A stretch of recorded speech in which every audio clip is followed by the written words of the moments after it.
doorkaygu wuxuu ku kooban yahay inaan si buuxda u soo dhaweeyay dhammaan mas'uuliyiinta halkan isugu timi kulankeennan aynu labada cisho wari doono oo ahamiyad gaara inoo leh aad baan markaa idiin soo dhaweynayaa iyo howlwadeennada oo aan u mahad celinayo xafiiska iyo guud ahaan dowladda oo maalmo fara badan ka soo baaraandegayay mowduucyada iyo mataqaanaa barnaamijyada ayna soo hordhigayaan oo hawl fudud aan ahayn aad baan xogogaal ugu ahaa habeenada badan ay soo jeedeen iyagoo weliba waajibaadka kale qarankana aan fulinaya in yar baan anigu waxaan ka oranayaa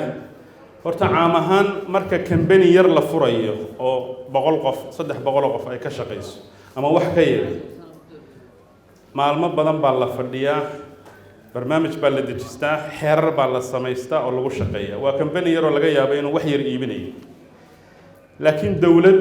la rabo inay 12 milyan u taliso oo weliba il daran duruufo ku hareeraysan yihiin abaaro waayo adag soo kabanaysa lagama maarmaan weeye inay jaanta iyo jiibta isla hesho qorshayaal wax ku oolana dhigato sida aad ogsoon tihiin dhammaantiin laga soo bilaabo ra'iisul wasaaraha markii la magacaabay ilaa madaxweynaha markii la doortay hawlo waaweyn baa markiiba aynu hore ka galnay gurmadka abaaraha intaasoo shir baan wasiirro kala duwan wada galnay oo gurmadka dadkii ku waxyeeloobay amni darradii dhacday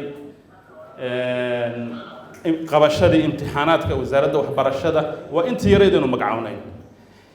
inta ina sugaysa ee ballaadhanna waad sawiran kartaan marka waxaa waajib ah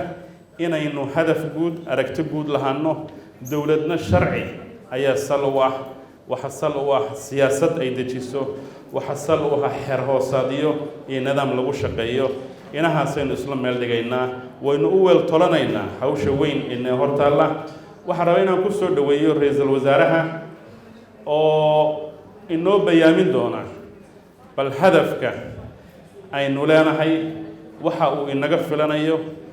iyo guud ahaan sida aynu barnaamijka uga midho dhalin doono insha allahu tacaala mudan ra'iisul wasaare ku soo dhawow